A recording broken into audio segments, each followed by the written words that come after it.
Hi, my name is Harry Darrow. I've done my research presentation on the importance of the public sphere during the Enlightenment. The Enlightenment. The Enlightenment lasted between the 16th and 17th centuries. It was characterized by the authority of reason, or the use of reason and logic to solve problems of the natural world, natural rights, which are the universal and inalienable rights that cannot be revoked or rescinded by human laws, as well as the social contract theory, which is an implicit agreement among members of a society to surrender their natural rights to the state, which is then charged with maintaining and protecting those rights. Some key figures include John Locke, who was an English philosopher who championed the issue of natural rights, as well as Martin Luther, who was a priest and professor who paved the way for the Protestant Reformation. The public sphere allowed for the free and open exchange of knowledge, ideas, news, gossip, philosophies, and much more through the shared spaces of intellectuals and commoners alike. Many of these public spaces did not include women or people of color, yet at times these members of society were able to add to the conversation in a limited capacity. Some of the spaces included within the public sphere, but not limited to, are universities and scientific societies, the Republic of Letters, and coffee houses. Universities and scientific societies. Both were mainly intended by men of economic privilege. Universities existed before the onset of the Enlightenment. It saw radical changes during the 16th century, in which Protestant-backed universities began to teach new doctrines and ideas. They were seen to be outdated and lacking innovation by the 17th century. This gave rise to scientific societies that used logic, reason, and Francis Bacon's newfound scientific method to solve life's questions.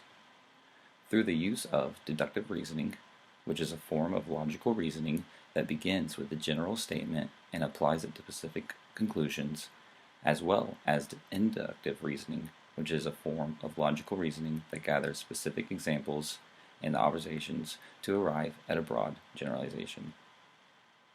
One example of a scientific society was the Royal Society of London. The Royal Society of London for the Advancement of Natural Knowledge. This is John Evelyn's 1667 frontispiece for Thomas Pratt's History of the Royal Society. Within shows a bust of Charles II, Francis Bacon on the right, as well as on the left, mathematician William Brouncker. The Republic of Letters. The Republic of Letters restricted to members of society who were literate. It was one of the few spaces within the public sphere that had limited input from women and people of color. Through the use of print culture by a network of intellectuals such as historians, poets, and astronomers to exchange academic information as well as social, political, and religious criticism within an ever-growing public sphere. This informal exchange of information was crucial to the spread of the Enlightenment because it allowed for the equal exchange of ideas no matter the location or content. Helping to create this Republic of Letters was a vast community who exchanged all types of print material, including books and pamphlets, poetry and local gossip, as well as newspapers and political cartoons. Here is an example of a political cartoon. This cartoon of 1789 depicts the social inequalities and tensions that pervaded French society on the eve of the French Revolution. The caption reads, "We must hope this game will be over soon." Coffee houses. Mainly visited by white men, coffee houses allowed for equality not seen within the elite of the universities and the literate of the Republic of Letters. Regardless of education level, literacy, or social status, all men were able to speak on equal terms that endorsed original and radical discussions of politics, religion, and the state of every man. Because of private ownership, these coffee houses became known for their reputation as places of sedition and radical politics. One example being the meeting of the Sons of Liberty at Merchant's Coffees in New York to lay the plans for the American Revolution. The emergence of coffee houses revealed the wider conditions of human life. Due to revolutions in agriculture within Britain, as well as the beginning of the Industrial Revolution throughout Europe, society as a whole began to have more leisure time that allowed for the emergence of the public sphere and the growth of the Enlightenment as a whole.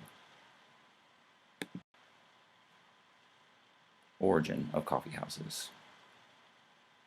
Late 18th century coffee houses in the Islamic world, like the Istanbul establishment in this image from architect Antoine Ignace Melling's classic 1819 visual record of the city, served as inspiration for the cafes of Enlightenment Europe's new public sphere. Conclusion.